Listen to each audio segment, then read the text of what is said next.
Ang sweldo at pasahod ay tinukoy na pangunahing pinagkukunan ng income ng maraming pamilyang Pilipino. Sa datos ng Philippine Statistics Authority noong 2021, umabot sa 52.7% share ang wages at salary sa total family income sa bansa. Kaya't hindi nakapagtataka na ang usapin ng pagkakaroon ng national minimum wage ang isa sa may malaking suporta sa mga Pilipino.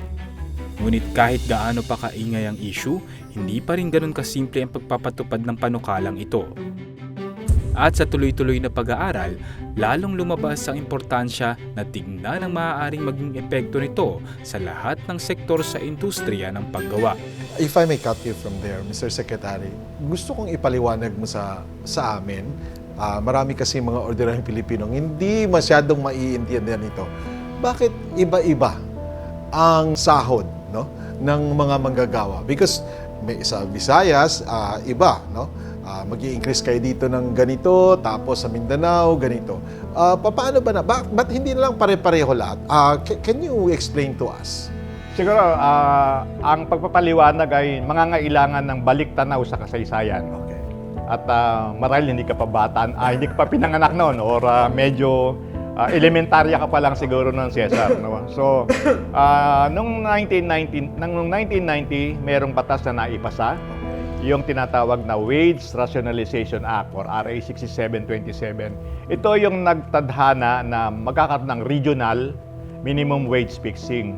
At bago yan, national, pare-parehas. No? Okay. Ang pinakahuling pagbibigay ng national minimum wage was sometime in 1989, later part ng 1989, na kung saan ang dating umiiral na minimum noon ay 54 pesos, nagkaroon ng pagbagsak, nagbagsak ng 25 sa aking tanda, no? Para sa lahat ng minimum wage earners. At pagkatapos niyan, na-set up na yung mekanismo, yung Regional Tripartite Wages and Productivity Boards. At ayon dun sa batas, merong 10 pinagbabatayan ng pag-determine kung ano ang angkop na karagdagan dun sa umiiral na sahod ng mga manggagawa sa iba-ibang mga rehiyon. Kasama dyan yung needs of the workers, living wage, yung cost of CPI, price index natin, nandiyan dyan din yung capacity ng empleyado, ng employer, at nandiyan dyan yung development sa countryside. Kasama niya yung public at private. Hindi, private lang ang tinututukan ng Department of Labor and Employment at ng Regional Tripartite Wages Productivity Boards. Iba yung sa public sector, sa government. So, kasama din dyan yung opportunity na mayroong pagbabalik ng reasonable rate of investment sa mga employers, countryside development, at saka paglikha ng karagdagang mga trabaho sa iba-ibang mga rehiyon. Batid mo na iba-iba ang antas ng development sa ibang mga rehiyon. May kakulangan yung iba ng infrastruktura, merong issue, may kinalaman sa connectivity. Yes, so medyo yan yung mga bahagi na tinitingnan ng Regional Tripartite and Wages and Productivity Boards.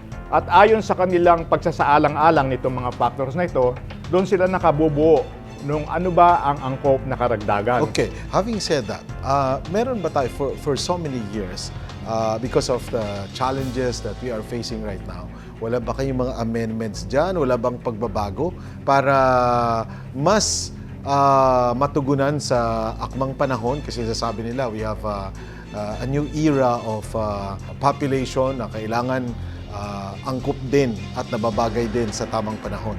Wala tayong naiisip na pagbabago? Mayroong mga tinitignan dyan na, kasi gusto ko sigurong sabihin na sa ilalim ng umiiral na pamantayan o alituntunin, minsan lamang sa isang taon dapat galawin o magkaroon ng pagsasaalang-alang unless mayroong tinatawag na supervening event, no?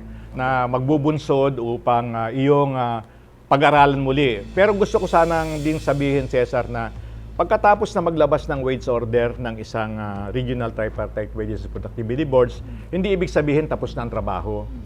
Ang susunod yung titignan yung implementasyon at through the passage of time, no, within that 1 year, laging nakasubaybay ang RTWPB kung mayroong mga kaganapan na pwedeng magtulak na dapat ay muli nating pag-aralan. Kasi doon sa mga napalabas o nai-issue ng mga wage orders na sa ngayon sa tala ay umaabot na ng mahigit na 300, mahigit 200 yan ay motu proprio.